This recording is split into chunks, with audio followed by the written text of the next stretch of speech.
Morning and welcome to Live at the Legislature, where every week we take you inside the Capitol to talk about the issues, bills, and things going around the state legislature. With us this morning is Representative Richard Onishi. He represents District 3, South Hilo, Puna, and Ka'u. He is also the chair of the House Labor and Tourism Committee. Good morning, Representative, and thank you for being here with us. Good morning, James. I'd like to start off asking you about this House Bill 1278. There's been a lot of talk in the media about reducing the burden of unemployment taxes on businesses. Could you explain what this bill is trying to accomplish and how it will help our economy recover? Well, as everybody knows, businesses in Hawaii have taken a tremendous hit with the pandemic and the closing, the reopening, the closing again. So part of the problem is that our state law and federal mandate is that the amount that an employer has to pay in terms of unemployment insurance benefits, the claims portion, is subject to their experience and the state's overall unemployment rate. So this year, because of the high unemployment that we've experienced during the pandemic, the rate would automatically jump to Schedule H, which is the highest schedule. That would put a huge burden on the employers having to refund the unemployment benefits fund. So what we're doing is HB 1278. It takes the schedule and it resets it at Schedule D, which is one step higher than currently, which is Schedule C, for the calendar years 2021 and 2022. What that does is it reduces the percentage that is charged per salary for the employees that are working.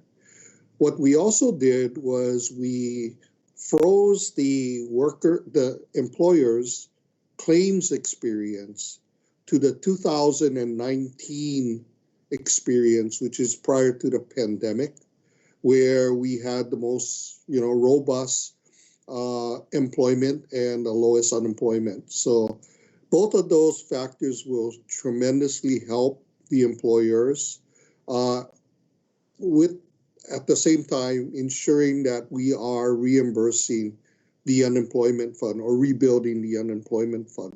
The third thing that we did was we also we didn't freeze. We allowed the director to adjust the repayment of unemployment benefits for nonprofit organizations. So that'll help out the nonprofit organizations whose grants and aid that goes to them normally to do the work that they do has been also drastically reduced. And it doesn't really account for unemployment claim benefit payments. See, so it helps businesses and nonprofits too. Right, correct. What is the status of the bill and why does it need to become law so quickly? So the unemployment schedule applies to the calendar year. So it applies to this year, 2021.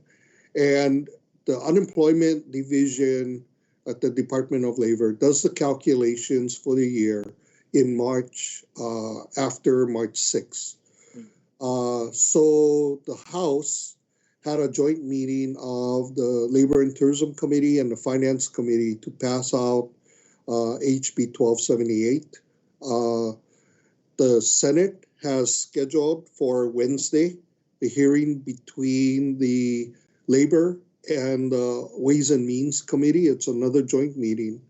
If they pass it out on Wednesday, it'll go to the floor for the vote. If it passes the Senate as is, it then goes directly to the governor so we can meet the deadline of March 6th for the recalculation using the Schedule D rate. I see. It has to be all done that quickly. Yes, if we want to get it done this year to help the employers this year. Well, in your committee is labor and tourism. So tourism is so critical to our economy as well. What is the outlook for tourism in your view? Well, right now, many of the economists are projecting we might hit about 4 million visitors for this fiscal year, which ends on June 30th. But that's still conjecture. It just depends on the experiences throughout the world with the virus. As you know, we opened up to Japan, but the amount of visitors from Japan has been affected by the requirement that if they go back to Japan, they have to quarantine for 14 days, regardless of whether or not they have taken a COVID test and have come up negative. We just opened to Korea. The same criteria exists in Korea, a 14-day mandatory quarantine.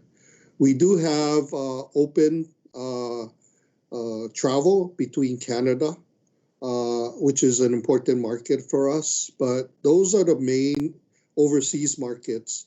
The US, as we all know, is still in a significant, COVID experience. People are reluctant to travel. So, we'll see how, if things get better on the US mainland, then, travel might increase.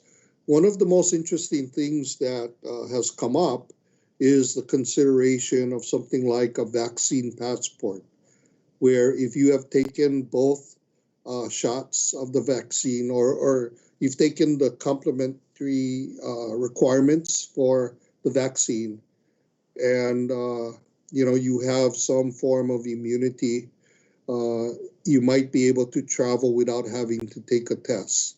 There's been discussion about doing it inter-island first and then possibly overseas. The biggest concern, though, is the effectiveness of these vaccines that we're currently utilizing with the new variants that have been discovered, and whether or not it would be effective on those variances or other variances that may be discovered. That would be a great boost for our tourism. It would be huge if we were to establish some sort of, allowance for people who've taken the vaccine. Well, I'm afraid that was a quick conversation and all the time we have. Thank you so much for being here. We appreciate it. And see you all at home next week with the House Majority on Live at the Legislature. Thank you, James.